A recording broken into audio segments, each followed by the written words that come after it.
Hello dear student, जय हिंद सभी को। हमने क्लास 10th केमिस्ट्री का पहला चैप्टर स्टार्ट किया था, जिसमें पहले चैप्टर में मैंने आपको ये बताया कि फिज़िकल और केमिकल रिएक्शन क्या है और उनमें क्या डिफरेंसेस हैं। फिज़िकल रिएक्शन बच्चों वो रिएक्शन होते हैं जिसे इनिशियल स्टेट में वापस रीगेन किया जा सकता है, बट केमिकल रिएक्शन में ये प्रोसेस नहीं होता। एक बार केमिकल रिएक्शन हो जाने के बाद मॉलिक्यूलर लेवल पे चेंजेस आ जाती हैं, मतलब उनकी फिजिकल केमिकल प्रॉपर्टी पहले जैसी नहीं रहती, बिल्कुल डिफरेंट होती हैं। उसके बाद बच्चों हमने कोई केमिकल रिएक्शन क्या चीज़ है ये बात मैंने आपको एक्सप्लेन किया, और उसके क्या फैक्टर होते हैं। तो उसके 3 मेजर फैक्टर होते थे, reactant, catalyst and product. And last video में मैंने आपको काफ़ी अच्छे से एक्सप्लेन किया है इन तीनों पार्ट्स के बारे में कि रिएक्टेंट क्या है, उसकी क्या कैरेक्टरिस्टिक्स है, एज वेल एज कैटलिस्ट क्या है। 2 टाइप के कैटलिस्ट होते थे, पॉजिटिव कैटलिस्ट और नेगेटिव, और ऐसे ही प्रोडक्ट को हमने एक्सप्लेन किया था। और फाइनली हमने वीडियो में कवर किया था कि कोई केमिकल रिएक्शन के क्या क्या फंडामेंटल कैरेक्टरिस्टिक्स होते हैं, जिसमें हमने 5 कैरेक्टरिस्टिक्स को देखा था और बड़े सारे लैब के क्वेश्चंस भी बनाए थे। चलो बच्चों, अगर आपने मेरे पिछले वीडियो को अच्छे से समझा है, देखा है, तो एक क्वेश्चन मैं अभी आपके सामने दे रहा हूं। इस क्वेश्चन को अभी हम डील करेंगे। क्वेश्चन में बच्चों आप पढ़ पा रहे हैं, ये लिखा हुआ है, which of the following is not a physical change. कौन सा फिजिकल चेंज या फिजिकल रिएक्शन नहीं है। अगर ऑप्शन ए देखा जाए तो boiling of water to give water vapour. बच्चों मैंने आपको पहले ही बताया था, फिजिकल रिएक्शन ऐसे रिएक्शन है जो अपने इनिशियल स्टेट को रीगेन कर सकते हैं। अगर आप वाटर को बॉईल करो तो वो वाटर वेपर बनाएगा, और फर्दर वो वाटर वेपर कंडेंसेट होकर अगेन रेन के फॉर्म में वाटर जनरेट करता है। तो this is a physical reaction.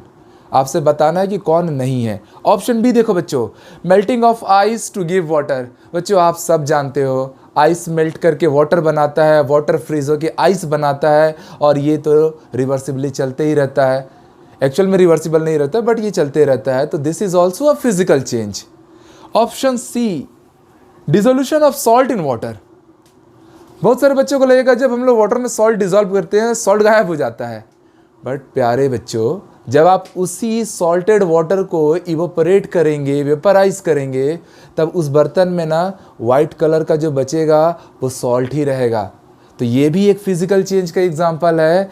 And our last option is combustion of LPG. प्यारे बच्चों, एलपीजी का पूरा नाम है लिक्विफाइड पेट्रोलियम गैस, जो मीथेन और ब्यूटेन का मिक्सचर होता है, जो आप अपने घर के सिलेंडर में यूज़ करते हैं, डोमेस्टिक यूज़ के लिए यूज़ होता है। और मैंने अपने पिछले वीडियो में आपको ये एक्सप्लेन किया था कि हमारे बॉडी में जैसे हम रेस्पिरेशन कर रहे हैं, डाइजेशन हो रहा है, कंबशन हो रहा है, they all are the chemical reaction, not physical. So our right answer is D, combustion of LPG. तो एक क्वेश्चन से हमने अपने पिछले क्लास की वीडियो का पूरा एक शॉर्ट रिव्यू ले लिया। आज बच्चों हम आगे बढ़ेंगे और कुछ नई बातें सीखेंगे कि ये जो हमने केमिकल रिएक्शन अभी पढ़ा है, पर ये चैप्टर का पूरा नाम है केमिकल रिएक्शन एंड इक्वेशन। तो what is the chemical equation, what are the major part of the chemical equation, उनको कैसे नोटिफाई किया जाएगा, कैसे बैलेंस किया जाएगा, ये सारी इंपॉर्टेंट चीजें आज हम आपके सामने लाएंगे। तो बच्चों अब आगे बढ़ते हैं हम लोग। अब डियर स्टूडेंट्स, अब हम ये सीखते हैं कि what is chemical equation. Chemical reaction तो हमने सीख लिया, केमिकल इक्वेशन के बारे में जानते हैं। तो बच्चों आपने लास्ट क्लास में तो देखा ही था कि मैं जब केमिकल रिएक्शन बोलता था तो मैं बोलता था कि एक पार्ट जो पार्टिसिपेट करेगा उसको हम क्या नाम देते थे, रिएक्टेंट। उसको क्या नाम देते थे, रिएक्टेंट। और लास्ट में कुछ फॉर्म होता था उसको हम नाम देते थे प्रोडक्ट। ओके, तो केमिकल रिएक्शन के इंपॉर्टेंट कंपोनेंट के तौर पे हम रिएक्टेंट एंड प्रोडक्ट कंसीडर करते थे। केमिकल इक्वेशन क्या है, तो chemical equation links together the substance which react, और जो रिएक्ट करता है उसको क्या नाम दिया जाता है, reactant, with the new substance that are formed, और जो नया सब्सटेंस फॉर्म होता है उसको हम क्या बोलते हैं, प्रोडक्ट। तो रिएक्टेंट और प्रोडक्ट को जो लिंक करता है, जो जॉइंट करता है, रिलेशन जनरेट करता है बच्चों, उसी को हम क्या नाम देंगे, केमिकल इक्वेशन। क्या नाम देंगे, केमिकल इक्वेशन।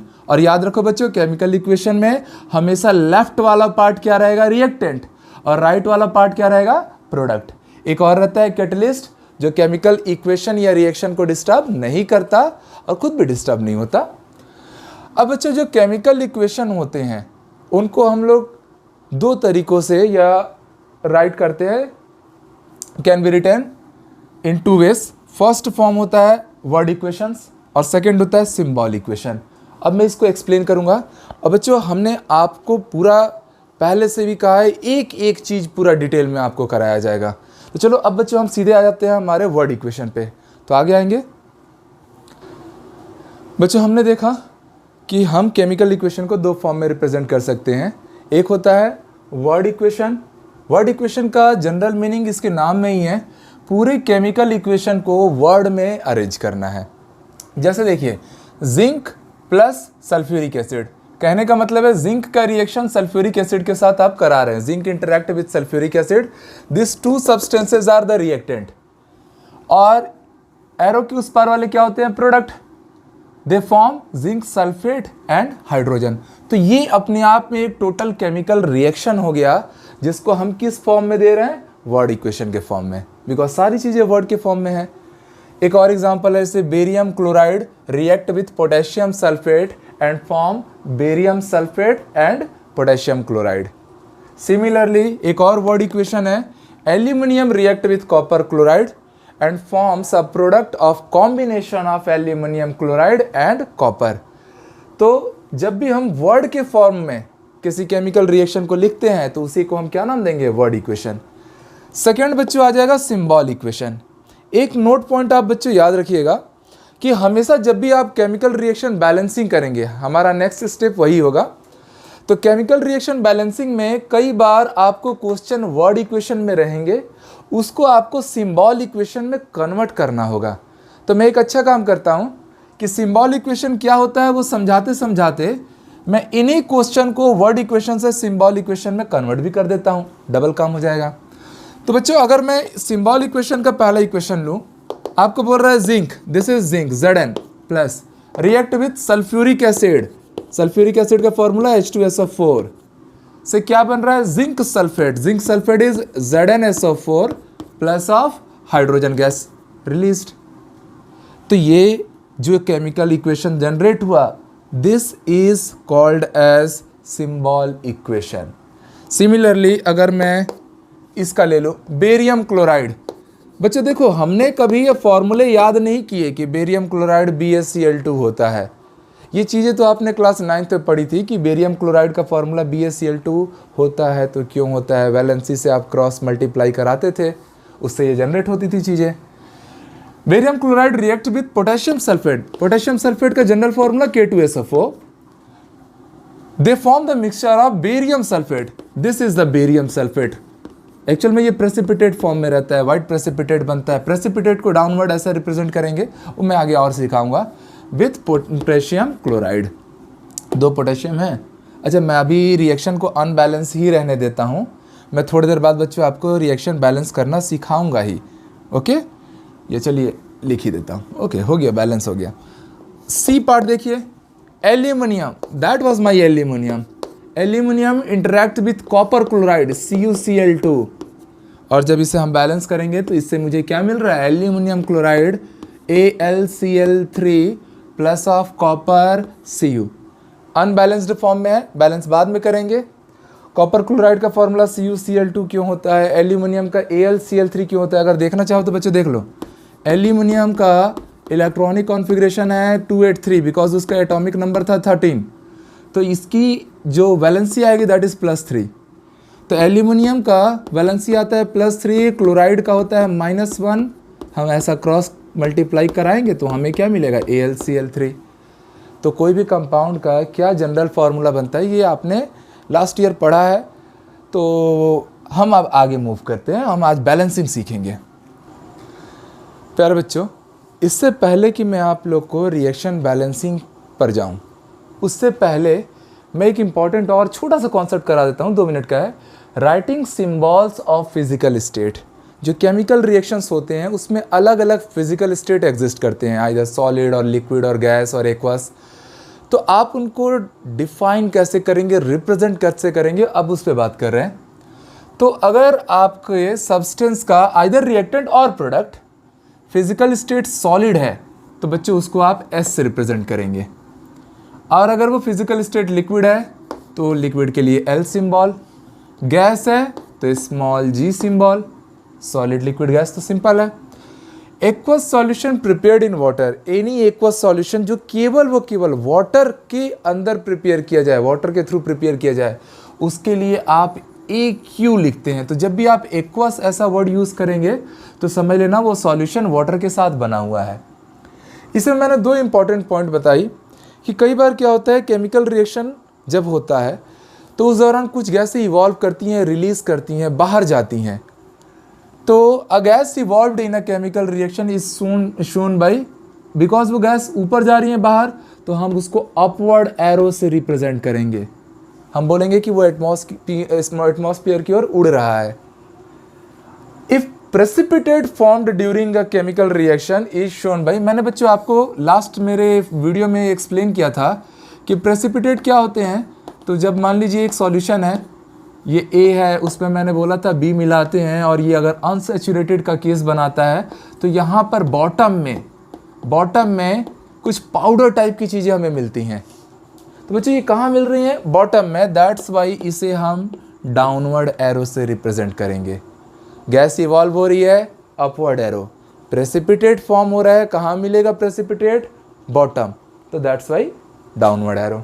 एक एग्जांपल दे लेते हैं बच्चों। मान लीजिए हमें जैसे बोला गया है कि सोडियम का इंटरेक्शन वाटर से कराना है और उससे सोडियम हाइड्रोक्साइड जनरेट होता है। ओके, तो बच्चों ध्यान देना, अब प्लस हाइड्रोजन गैस रिलीज होती है। मैंने इसको सारे एक्सप्लेन कर रहा हूं मैं। सोडियम एक मेटल है, दैट्स वाई सॉलिड। वाटर हमेशा से ही क्या है? लिक्विड। NaOH जब जनरेट होता है तो NaOH वाटर सॉल्यूशन के साथ बना, दैट्स वाई एक्वस, AQ। और हाइड्रोजन गैस इवॉल्व हुई है। हाइड्रोजन पहले तो क्या है? गैस, और वो क्या हो रही है? रिलीज कर रही है। तो ये जो हमने पूरी चीज़ें पढ़ी ये आप एक एग्जाम्पल में देख सकते हैं।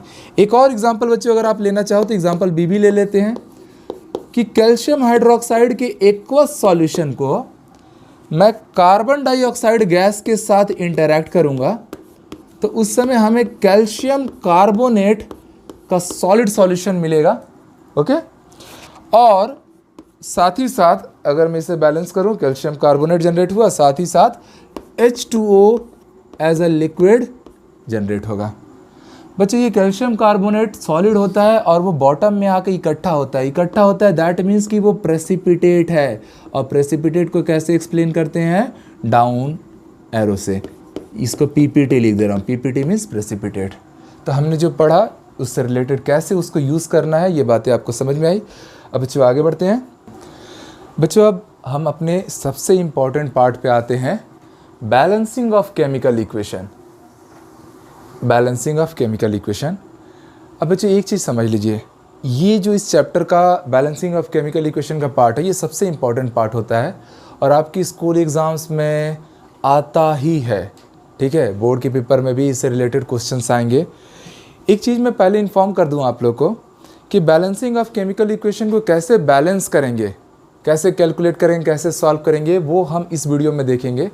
नेक्स्ट इसी से रिलेटेड जो इसका नेक्स्ट वीडियो रहेगा उसमें बहुत सारे क्वेश्चंस का हम प्रैक्टिस करेंगे। और मैं इस चीज़ के लिए आपको बिल्कुल एश्योर करता हूँ कि आप अगर दोनों वीडियोस को अंत तक देखेंगे तो ऐसा कोई बैलेंसिंग का क्वेश्चन नहीं होगा जो आपसे सॉल्व ना हो। तो चलो बच्चों पहले हम ये देखते हैं कि बैलेंस करने की क्या क्या जो हम कॉन्सेप्ट पॉइंट यूज़ करेंगे वो क्या क्या है। तो फर्स्ट है कि right chemical equation in the form of word equation. अगर आपका केमिकल इक्वेशन वर्ड इक्वेशन में है, ये पहला स्टेटमेंट है। तो बच्चों अगर वर्ड इक्वेशन में है तो आप समझ गए कि इसके लेफ्ट में वाला जो सब्सटेंस रहेगा वो क्या कहलाएगा? वो रिएक्टेंट कहलाएगा। एज वेल एज जो सब्सटेंस इसके राइट में मिलेंगे वो क्या कहलाएंगे? प्रोडक्ट। अभी हमने वर्ड इक्वेशन क्या है एक्सप्लेन किया था। नेक्स्ट पॉइंट आता है कि ये जो वर्ड इक्वेशन है we should convert it into symbol equation, and symbol equation को ही हम लोग स्केलेटल इक्वेशन भी बोलते हैं।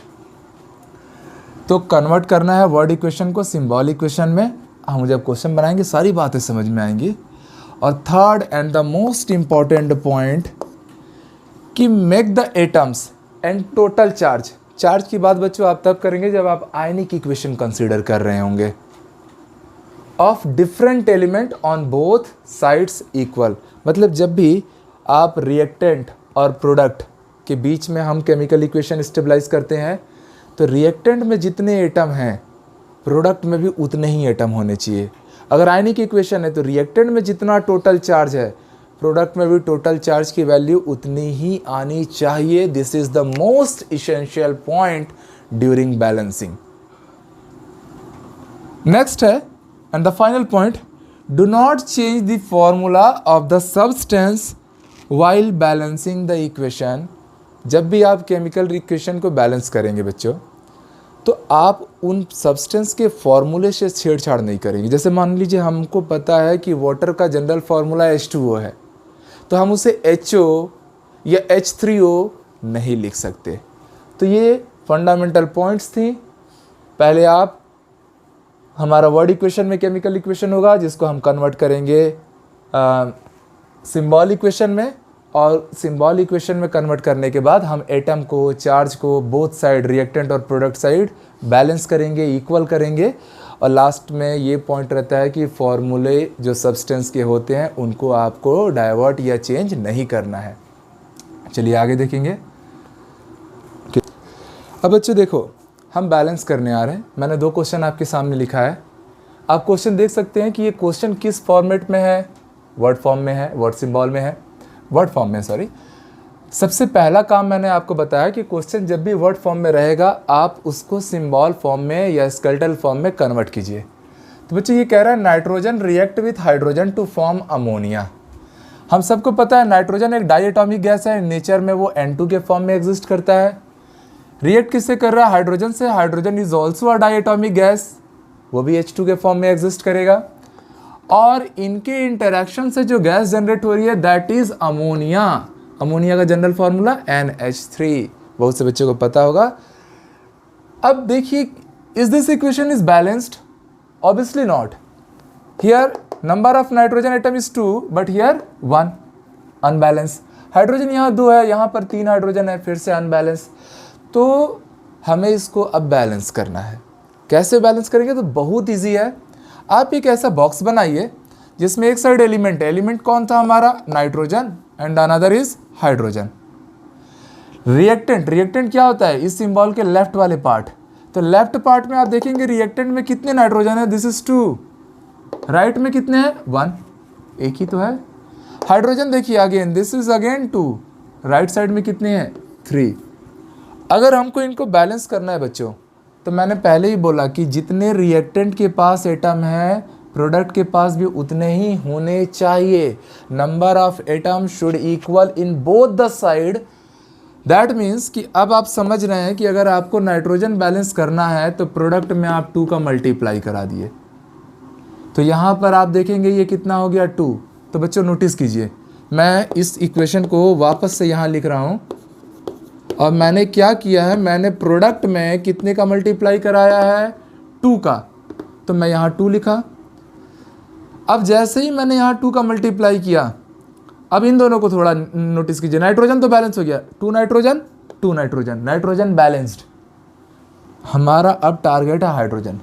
दोस्तों यहाँ कितना हाइड्रोजन है? 2, यहाँ 3। जब 2 डिफरेंट नंबर हो तो आप उनका एलसीएम ले लीजिए। 2, 3 का एलसीएम होता है 6, मीन्स 2 × 3 कर दीजिए, 6 आएगा, या 3 × 2 कर दीजिए तो भी 6 आएगा।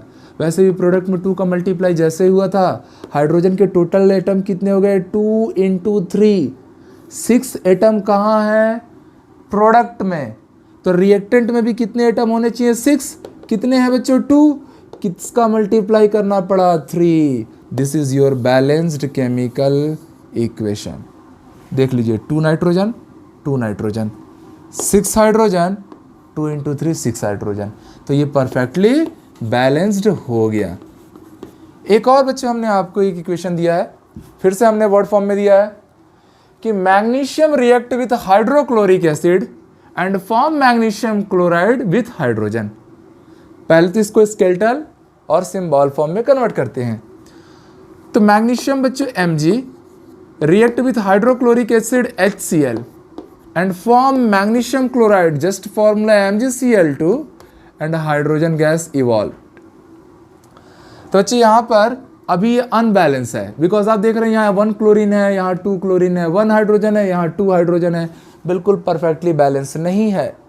हमको अभी बैलेंस करना है। तो बच्चों हर बार की तरह अब मैं एलिमेंट लिखूंगा। तो कौन कौन सा एलिमेंट इस इक्वेशन में हमने यूज़ किया है? Magnesium, hydrogen and chlorine. Reactant में कितने मैग्नीशियम के एटम है? 1। प्रोडक्ट में 1। तो बहुत अच्छी बात है, मैग्नीशियम तो बैलेंस हो गया। मतलब हमारा मेन टेंशन है हाइड्रोजन और क्लोरीन बैलेंस करना। प्यारे बच्चों हाइड्रोजन रिएक्टेंट साइड कितने हैं? 1। रिएक्टेंट मीन्स इसके लेफ्ट की पार्ट, ये पूरा पार्ट रिएक्टेंट है और प्रोडक्ट में ये पूरा पार्ट प्रोडक्ट है। सिमिलरली बच्चों अगर मैं राइट साइड देखूं तो प्रोडक्ट में कितने हाइड्रोजन है? 2। तो मैं बैलेंस करने के लिए इमीडिएटली यहाँ किसका मल्टीप्लाई करूंगा? 2 का। ओके। क्लोरीन देखिए रिएक्टेंट में कितना है? 1। प्रोडक्ट में अगेन 2। तो आप फिर से समझ गए, यहाँ आप फिर से 2 का मल्टीप्लाई कर देंगे। तो जब मैं बैलेंस करने जाऊँगा, और हमेशा समझिए आप इसको हाइड्रोजन और क्लोरीन अलग अलग नहीं सोच सकते, ये दोनों एक साथ हैं। तो जब ये दोनों एक साथ हैं तो मैंने इसमें हाइड्रोजन में भी देखिए 2 का मल्टीप्लाई हुआ था, रिएक्टेंट में क्लोरीन में भी हुआ था, मतलब मैंने एक साथ 2 का मल्टीप्लाई कर दिया। अब जैसे ही किया, बाकी प्रोडक्ट में तो किसी भी टाइप का मल्टीप्लिकेशन हुआ नहीं है, तो उनको वैसे ही रहने दीजिए। अब थोड़ा आइए और बैलेंस करके देखिए कि क्या ये एग्जैक्टली बैलेंस हुआ है। एक एक एटम बैलेंस होना चाहिए बच्चों, तभी आपका आंसर करेक्ट माना जाएगा। तो देखते हैं मैग्नीशियम के 1 एटम, मैग्नीशियम के 1 एटम बैलेंस। हाइड्रोजन के 2 एटम्स, अगेन हाइड्रोजन के 2 atom, hydrogen is also balanced. Chlorine के भी देखिए 2 और यहाँ 1 है, तो 2 into 1 2 atoms. Here also chlorine के 2 एटम्स। तो आप समझ रहे हैं कि all atoms are balanced, that means कि our chemical reaction, chemical equation has been balanced. तो कितना आसान है। 1-2 सवाल और करते हैं हम लोग, ताकि ये कॉन्सेप्ट अच्छे से हो जाए। अब चलिए बच्चे एक और क्वेश्चन लेते हैं, क्वेश्चन नंबर 3। अच्छे से समझते हैं पूरे कॉन्सेप्ट को। यहाँ पर आप देख पा रहे हैं कि इस बार मैंने सिंबल फॉर्म में इक्वेशन रखा है, और हमारे पास 3 अलग अलग एलिमेंट आ रहे हैं, आयरन, हाइड्रोजन और ऑक्सीजन। तो मैं ये एलिमेंट की लिस्ट में आयरन, हाइड्रोजन और ऑक्सीजन रख दिया। रिएक्टेंट पार्ट मीन्स इस सिंबल के लेफ्ट वाले पार्ट। तो रिएक्टेंट में देखिए आयरन कितने हैं? 1, बट प्रोडक्ट में कितना है? 3। हाइड्रोजन चेक कीजिए, रिएक्टेंट में कितने दिख रहे हैं? 2। प्रोडक्ट में भी कितने हैं? 2। So nice of you. Oxygen अगर देखा जाए तो रिएक्टेंट में है 1, बट प्रोडक्ट पार्ट में कितने हैं? 4।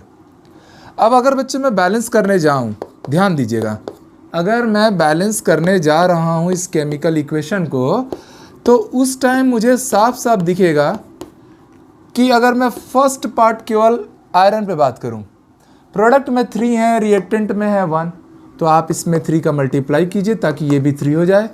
कहाँ किए हैं? रिएक्टेंट में। रिएक्टेंट कहाँ है? Left side. तो बच्चों ये जो लेफ्ट साइड रिएक्टेंट है, यहाँ आयरन में आपने 3 का मल्टीप्लाई कर दिया। So easy. अब देखिए हाइड्रोजन तो बैलेंस है, टेंशन मत लीजिए अभी, but oxygen again unbalanced. Product में है 4 ऑक्सीजन के एटम, रिएक्टेंट में है ओनली 1, तो we should multiply 4। When we multiply 4, कहाँ मल्टीप्लाई कर रहे हैं? अगेन रिएक्टेंट पार्ट में। तो आप समझिए जो ऑक्सीजन है उसके सामने आपने 4 का मल्टीप्लाई किया। जैसे ही 4 का मल्टीप्लाई किया प्यारे बच्चों, ऑक्सीजन के साथ ही तो हाइड्रोजन भी था। तो जब ये दोनों एक दूसरे के साथ थे तो यहाँ भी आपको 4 का मल्टीप्लाई करना पड़ेगा और यहाँ भी 4 का मल्टीप्लाई करना पड़ेगा। तो देखिए यहाँ पर अब ऑक्सीजन कितने हो गए हैं? 4, यहाँ भी 4 ऑक्सीजन। बट हाइड्रोजन देखिए, हाइड्रोजन पहले 2 थे, अभी कितने हो चुके हैं? 8। 4 का मल्टीप्लाई किया ना आपने हाइड्रोजन में भी, बिकॉज हाइड्रोजन और ऑक्सीजन दोनों एक दूसरे के साथ थे, तो हियर 4 मल्टीप्लाई हुआ, तो यहाँ भी 4 मल्टीप्लाई हुआ। सिमिलरली प्रोडक्ट के भी हाइड्रोजन वाले पार्ट में हम कितना मल्टीप्लाई कर देंगे? 4 का मल्टीप्लाई। अब बैलेंस करने की कोशिश करते हैं बच्चों। कितने आयरन एटम? 3, यहाँ भी 3, आयरन बैलेंस। ऑक्सीजन के 4, again oxygen 4, oxygen also balanced. Hydrogen 8, here also 8, means this chemical reaction is perfectly balanced. एक और सवाल बच्चों मैंने दिया है, थोड़ा टफ करता हुआ। एक बड़ा सा क्वेश्चन आप लोग को दिख रहा है, अब इसकी हम बैलेंसिंग करते हैं। चलो एक मैं अच्छा काम कराता हूँ। ये क्वेश्चन ना जितना टफ लग रहा है ना, अब मैं आपको दिखाता हूँ ये उतना ही ईजी बनेगा। मैं तो इस बार हमने ट्रेनिंग कर ली, हमने बैलेंस करना सीख लिया। मैं बॉक्स भी नहीं यूज़ करता हूँ, मैं डायरेक्टली आपको बैलेंस करना सिखा रहा हूँ। बड़ा मज़ेदार है, आराम से देखिएगा। आप बस डायरेक्टली बच्चों आइए, जैसे ध्यान दीजिए, ये Mg3N2 है प्लस H2O। जो एलिमेंट ज़्यादा नंबर में है, पहले आपका फोकस वहीं रहना चाहिए, ओके। तो ध्यान दीजिएगा बच्चों, मैग्नीशियम के कितने एटम है? 3। यहाँ कितने एटम है मैग्नीशियम के? 3 हैं। यहाँ कितने हैं? 1। तो मैं यहाँ पर मल्टीप्लाई कर दिया डायरेक्टली 3 का। Magnesium balance. बच्चों नाइट्रोजन के कितने हैं? 2। यहाँ नाइट्रोजन के कितने एटम दिख रहे हैं? Only 1। We should multiply 2 here. अब बच्चों जैसे ही हमने यहाँ पर 3 का मल्टीप्लाई किया था, आप समझिए ऑक्सीजन कितने थे पहले? 2 में ये 3 मल्टीप्लाई हुआ, तो total number of oxygen is now in product side 6। Product side कितने ऑक्सीजन एटम्स हो गए? 6। रिएक्टेंट साइड कितने हैं बच्चों? ओनली 1। दैट मीन्स कि we should multiply 6 here. 3 magnesium, 3 magnesium, 2 nitrogen, 2 nitrogen, 6 oxygen, 2 × 3 6 oxygen. अगर ये केमिकल रिएक्शन बच्चों बैलेंस हुआ होगा तो जो 4th एलिमेंट होगा वो ऑटोमेटिकली इक्वल आएगा बोथ साइड। अगर ऐसा हो गया तो आप समझ लीजिए कि आपने अपने आंसर को भी चेक कर लिया कि आप बिल्कुल सही बनाए हैं। चलिए अब हाइड्रोजन की बैलेंसिंग, या हाइड्रोजन का अगर इक्वल आ जाएगा दोनों साइड तो आप समझ लेना आपने जो बनाया है वो बिल्कुल परफेक्टली सही है। तो बच्चे देखिए कितने हाइड्रोजन यहाँ आए? 6 × 2 12 हाइड्रोजन। 2 × 3 कितने हाइड्रोजन बच्चों? 6। Again 2 × 3 6। Total 12 hydrogen right side, 12 hydrogen left side. और हाइड्रोजन अगर इक्वल आया तो ये परफेक्टली एश्योर हो गया कि this equation is a perfectly balanced equation. तो हमको हर बार बॉक्स बनाने की ज़रूरत नहीं है, हम डायरेक्टली अब इक्वेशंस को सॉल्व करेंगे। अब बच्चों नेक्स्ट वीडियो में हम बहुत सारे क्वेश्चंस को प्रैक्टिस करेंगे और कुछ यूनिक सी बातें बताऊंगा। और बिल्कुल भी आपको बोल रहा हूं कि ये जो बातें मैं आपको बताऊंगा वो खास रहेंगी, क्योंकि हम एक लेवल ज़्यादा पढ़ाई करेंगे। और अभी तक अगर आपको वीडियो पसंद आया है, समझ में आया है, तो इसको लाइक करें, सब्सक्राइब करें। चलिए आज के लिए इतना ही बच्चों, हैव अ ग्रेट डे।